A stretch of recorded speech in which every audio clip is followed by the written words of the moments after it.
Welcome to Hardtalk on the BBC World Service with me, Stephen Sackur. Today I'm in the Ethiopian capital Addis Ababa for an exclusive interview with Riek Machar, the former Vice President of South Sudan, who in December last year led an armed rebellion against his erstwhile political partner, South Sudan's President Salva Kiir.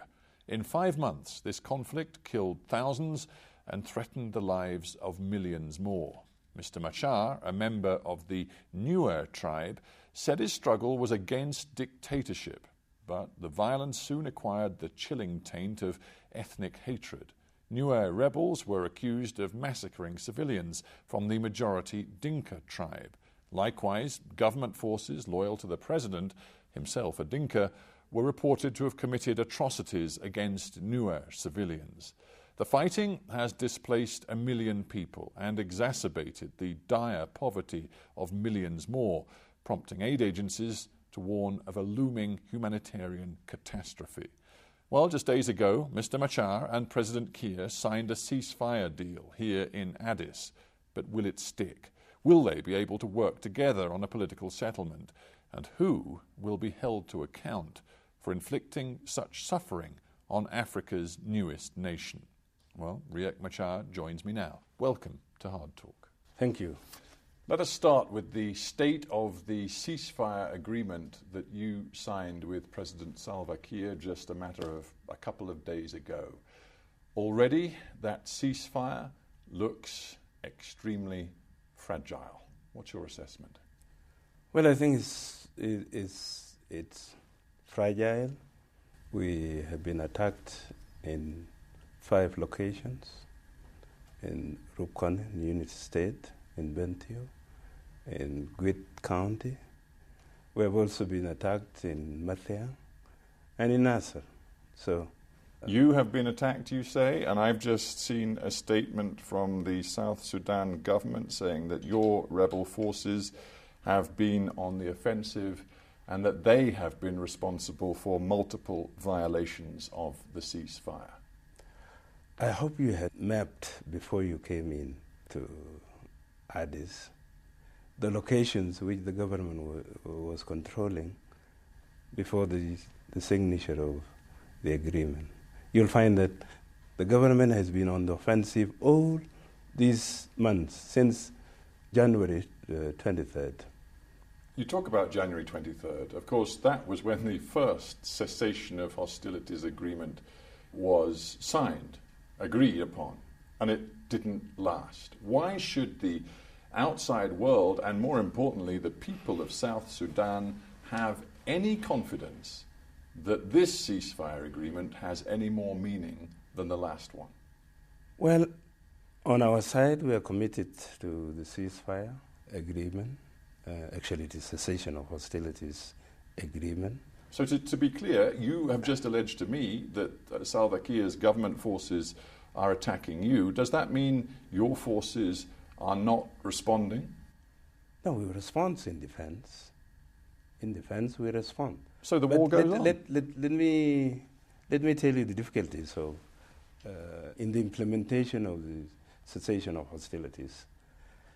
There are forces that I believe are not under control of Salva Kiir. The Ugandan forces are involved in the fight.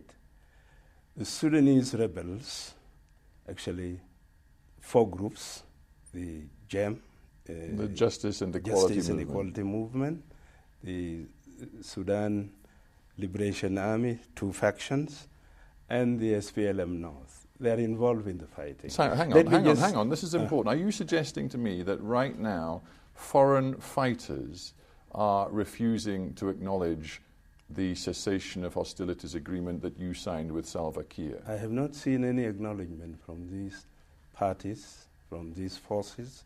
The Justice and Equality Movement is the one that attacked in Unity State, Rukone, and Bentiu, and Gwit County. While in Upper Nile State, Longashuk involved the SPLM North and force of the government. You're suggesting to me that Salva Kiir isn't in full control of the forces that are fighting in his name. He, of course, says that you're not in full control of the forces fighting in your name. I control the forces that are fighting in my name. All of them? All of them. All of them. And that has been true throughout this conflict, Is Salva Kiir the commander-in-chief of the Ugandan People's Defense Forces? Is he? Has he withdrawn them? Because Museveni is not accepting the cessation of hostilities. The other forces have not withdrawn from South Sudan. But an important point you've just made, you insist that you have been in full control of all the fighters fighting in your name since the beginning of this conflict last December, yes? Since we organized ourselves. By the way, the fighting started as a resistance. We did not plan a rebellion. We were forced to resist the onslaught of the government. Well, believe me, Riek Machar, we'll get to that because that's an important part of this story. But I just want to still focus on the here and now. There are millions of South Sudanese right now who face the very real threat of humanitarian catastrophe. They are not getting humanitarian aid supplies. True. Many of them are close to starvation. The UN says that 5 million people need emergency assistance right now. Are your forces prepared to give free passage, safe passage, to all humanitarian relief workers in the areas you control right now? We have been doing that. Example, the UN UNMISS, the UN mission in South Sudan, requested our assistance in giving passage for barges from Juba to Malakal. We did give that, but the government forces shot at them near Malakal, east of Tunga town. And it is the government that is obstructing the access to humanitarian relief in the areas we control. So we have been cooperating with the relief agencies and the UN agencies. In the course of the first 5 minutes of this interview, you've managed to make a series of very serious allegations against Salva Kiir and his forces. I'm beginning to wonder why on earth I should take seriously that moment just a couple of days ago when you and he sat together, signed a document together, and said that you would cooperate together to seek a peaceful political solution to South Sudan's problems. You clearly do not trust him an inch. In my remarks during the signing of the agreement, which is a roadmap for peace talks in Addis, I twice stated that we are committed to this roadmap. We are committed to support our team and to support the initiative of the IGAD mediation. Do you trust Salva Kiir? Well, I do not necessarily have to trust him. People who fight each other do not necessarily trust each other until the resolution of conflict is done. That would be no, would it?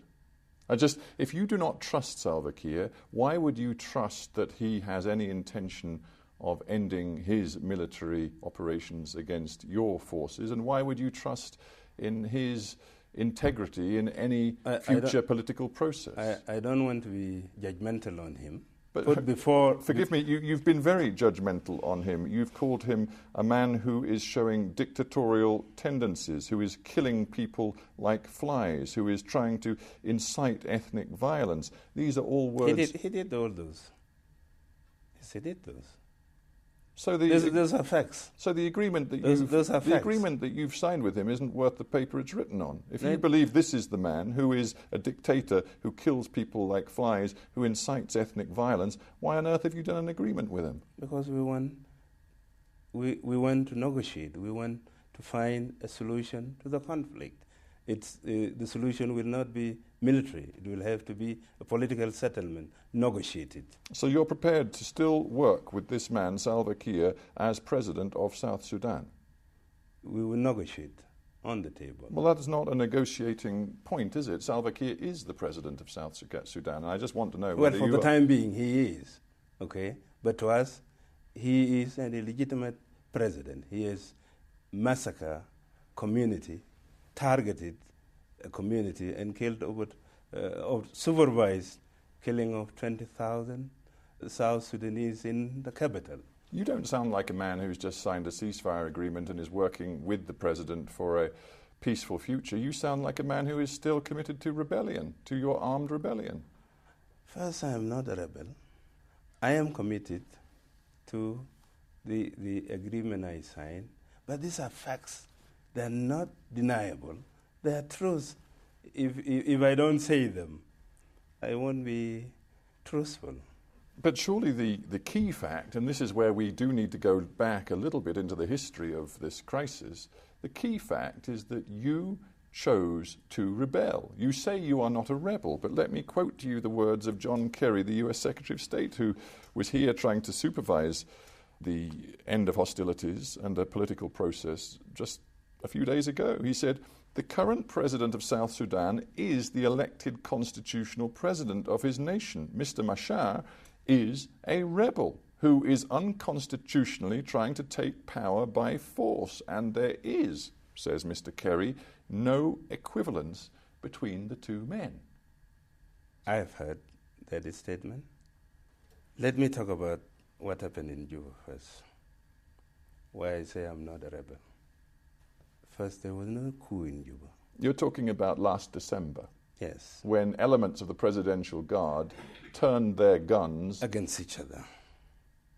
And Salva Kiir, immediately, because of that incident, he tried to arrest, and he managed to arrest, 11 members of the SPLM. He failed to arrest me. I slipped away. You slipped away because you obviously were aware that there was going to be a move against the president. That's why he called it a coup. No. The court has dismissed his case. He has released the people. He has withdrawn his case. Where is the coup? All people know there was no coup. All he wanted to do was murder the SPLM leadership that had told him on the 6th of December that things were wrong, the way he was running the country. So are you suggesting to me that there was no rebellion? What happened is that there has been a resistance happening against his regime. Let's talk about your responsibilities. I made a clear point early in this interview of establishing whether you believe you can be held responsible for all of the actions of the men fighting in your name over the past almost 5 months. You said to me, yes, I can. So, are you prepared to take responsibility for perhaps the single worst atrocity during the conflict? That is, your forces going into the town of Bentiu, the northern oil town of Bentiu, on April 15th, and according to all of the reports, independent reports, being responsible for the massacre of hundreds of civilians. I've heard of the incident. We have discussed it as a movement. We have decided to investigate it because it is also disputable. But all in all, we say we must investigate such incident. Well, investigate, you say. We're talking about April 15th. Here we sit, best part of a month later. You must have read the UN and the Amnesty International reports based on interviews with a multitude of people who catalogue how armed men, again, answerable to you, went into a Catholic church, went into a mosque, went into a hospital, and killed civilians having established their ethnic identities. This investigation of yours, you must know whether that is true. No, I don't know. I don't know that it is true, because there can be also other facts besides this. The real issue is your ultimate responsibility. What John Kerry has said is that what he has heard from Bentiu, and indeed some other places too, represents, quote, very disturbing indicators that raise a serious challenge for the international community with respect to the question of genocide. I had also a discussion with John Kerry.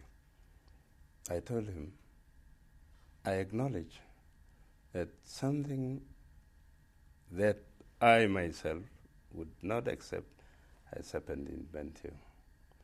But why are you only talking about Bentiu and Bor, and you're not talking of what happened in Juba, which was administered by the President Salva Kiir in the eyes of the international community, where 20,000 people of one ethnic group were killed, massacred, buried in mass graves.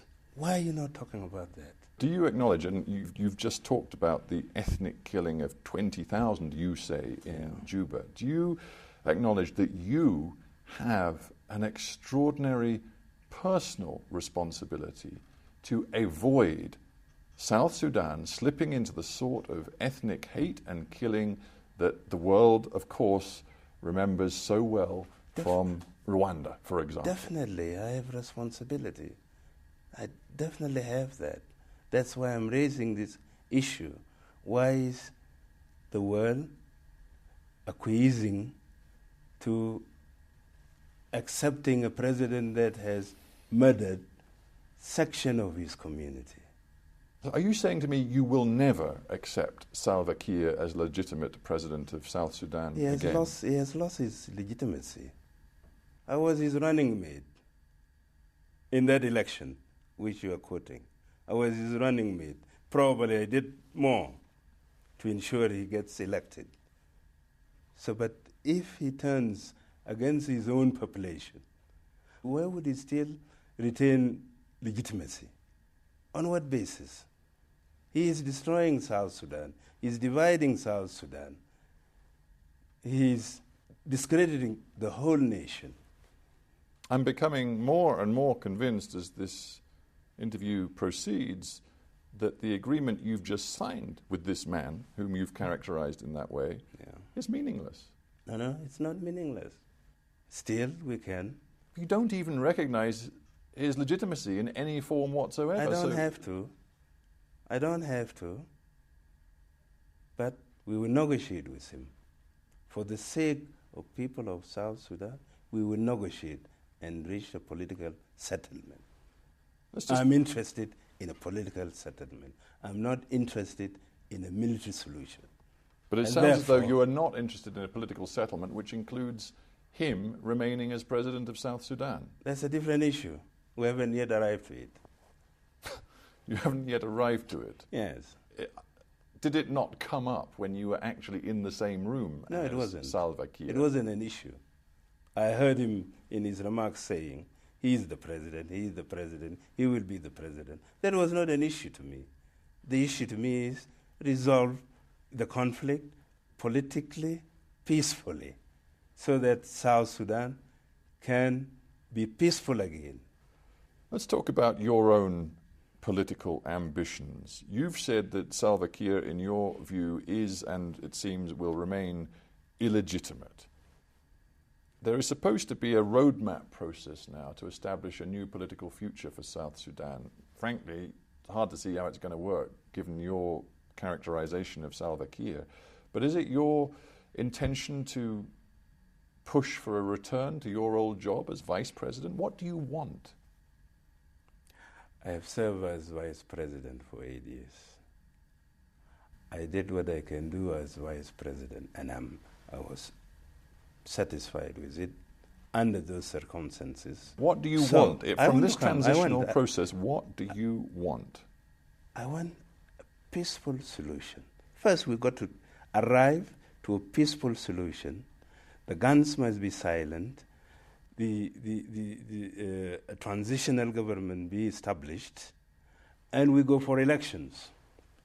Let's just, as we end this interview, reflect on what has happened to South Sudan, Africa's newest nation, only, 3 years old as a nation, and yet all of those high hopes at independence have been smashed. And we now talk about millions of your people facing the threat, the possibility of starvation if they cannot plant their crops this year, if they do not get emergency food supplies. They are in the deepest of trouble.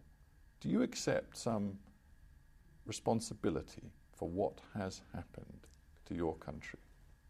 Look, go back to the cause of the problem. I didn't cause the problem. I did not make a coup. I didn't start a rebellion. There was an uprising because of the incident that happened in Juba. It's unfortunate that we have this situation.